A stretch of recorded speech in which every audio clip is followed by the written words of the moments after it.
Hello. Hello. I am Alisha Richard, and welcome to my YouTube channel. This is the ultimate place for multi-passionate creators who are definitely looking to just grow and thrive. In today's video, I will be talking all about my non-traditional graduate school experience, how I actually got into graduate school, and really, this is all about my journey to my MSW program. So, if this is your first time joining me and you really want to see what it looks like to be a non traditional student, then make sure that you follow for more tips and let's. I decided that I wanted to start this YouTube channel because a lot of times when I look at people with their MSW programs, I wasn't able to see anyone like me. I am expecting, I am almost 7 months pregnant. I'm a mom, I'm a wife, I already have 2 children. I work a full-time job and I actually have a couple side hustles on the side, and I attend grad school as well. So I really wanted to talk about how to navigate with an active lifestyle and having so much going on, and how to really succeed when it comes to grad school. Now, I'm not going to say I'm a pro at this because I really just finished my first course and I wanted this to be a journey type thing so that I do not give up. So when I am talking about being a non-traditional student, I know a lot of times people go right into graduate school right after undergraduate, being an undergraduate and graduating with a bachelor's degree. However, I did not take that route, and I feel so different and so mature when I am in the classes. So the first thing is, I've been married for 14 years. My husband and I have been together. The other thing is I have a 17-year-old son and a 12-year-old son, and I'm a mom and I go to basketball games. It's almost baseball season. And on top of that is managing the schoolwork. So one of the things that I have done that have really helped me throughout my first 7 weeks of class is really to keep a schedule. So what I have done is to make sure that I kept a schedule, and I'll talk about my scheduling system and how I've been able to do that. But let's go back to how it all started. So I actually was never a traditional graduate. I was never a traditional college student. When I started college, I was actually 21 or 22 or something years old.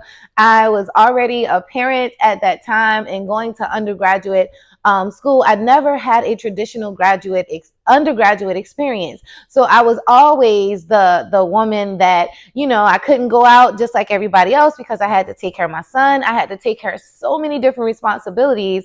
So it was already like juggling so many different things, even in undergrad, because work was essential and providing for my son was always essential. So I could never do what my peers did. However, one of the things that I have been able to do is I was able to pledge or get accepted in the sorority during my undergraduate time, even when I had a young son. And during my undergraduate, I actually got married and everything. So I was never traditional when it came to that. So when everybody else was doing their own thing, I was always the one that was with my then fiance or with my son, kind of just making sure that I managed those tasks and responsibilities in undergraduate. So, when I started with my undergraduate, I always knew that I wanted to be like some sort of teacher or a counselor or a therapist or something. So my courses actually started off as elementary education. And the thing about it is, I never could pass the praxis exam. And I was like, you know what? I always felt like I was kind of a little too old, so to say. So I really just gave up on passing the praxis in undergraduate, and I changed my degree to sociology. So once I changed my degree, to make a long story short, I changed my degree. I was able to graduate with a sociology degree. And then that's when I started a photography business. So once I started my photography business, I was like, oh, who needs this 4-year degree? Bye. So what I really did was I started a thriving photography business, and I was a photographer for like 11 years before I decided to make a change. So with me being a photographer, I was shooting so many different weddings. I was full-time. It was a very great experience as a photographer. I ran my business with my husband. I was full-time as an entrepreneur while he was working, right? So that means that I was on his insurance, health insurance, and all of that. However, it got to a point where COVID happened and I was like, oh my gosh, what am I doing with my life? Especially with entrepreneurship, I feel like you have to have everything right in order for you to survive and thrive when a catastrophe happens. And I feel like I got the creative components of my job right, but I did not get the financial components. As a result, once COVID happened and I was like, geez, what is going on? So I applied for a job in child protective services. And to my surprise, like literally right in the middle of COVID, I actually got the job. Starting kind of, I would say in 2020 afresh, starting a new journey, one that I really wasn't looking to be a part of because I was such an entrepreneur for so long. I was able to have my own schedule, create my own prices. I was doing really, really good. However, it was certain things about being an entrepreneur that I did not understand and I did not get. And with me growing older and maturing, I had to figure out, whoa, I need to make sure that I have retirement in place. I need to make sure that I have my savings accounts in place.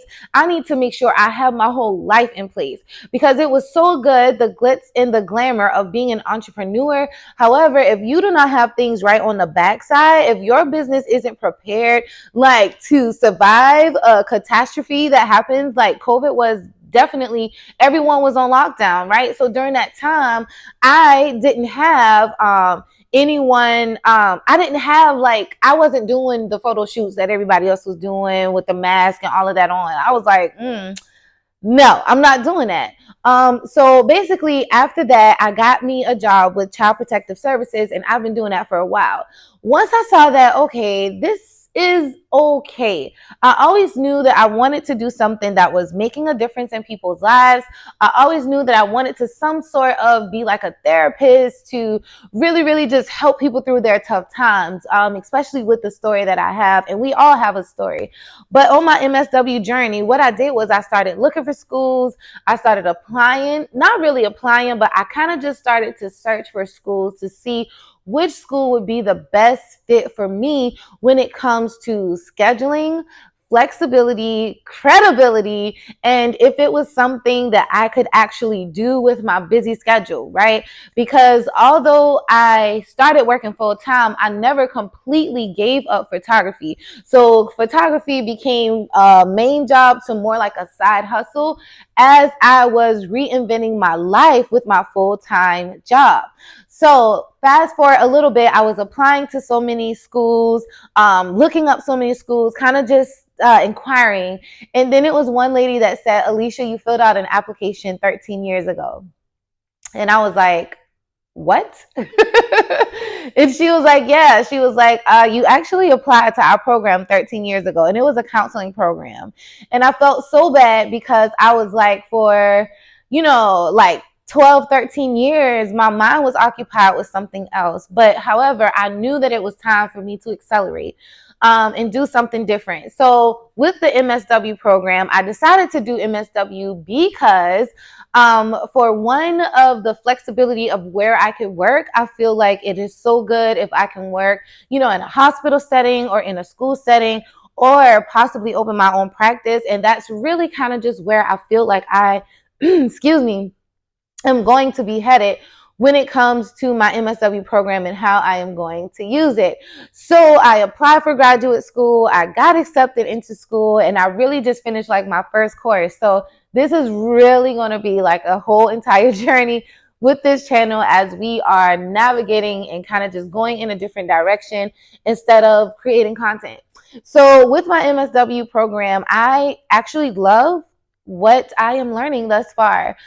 Basically about like human development is my first class, and with the way that my graduate school is structured, and I'm going to Winthrop University in Rock Hill, South Carolina. So the way that it's structured is you do like 7 weeks of class, and you get one class at a time.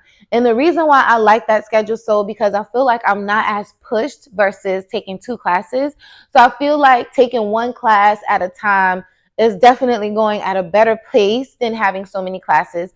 The only thing that I don't like about the MSW program that I am in is that I am not in an accelerated program. So it's literally going to take me 3 years to complete my journey of being in the MSW program. However, right now, I just feel like everything is working out the way that it needs to.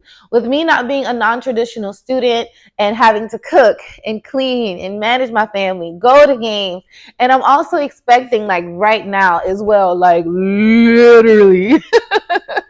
So with me expecting, it has really been a lot, but I just thank God that I am just able to manage some of the responsibilities that I have. So, all in a nutshell, that is how I am starting this journey with my MSW program. If you have any questions, feel free to reach out, where we will talk about just so many different things. Especially with me being in my mid-30s, I feel like it is time for me to just step out the box and just start creating the way that I want to create. So thank you so much for joining me. I am Alisha Richard. If you haven't done so already, make sure that you subscribe as we talk about this journey of MSW and what it looks like to be non-traditional, a non-traditional student. I'll talk to you soon. Bye-bye.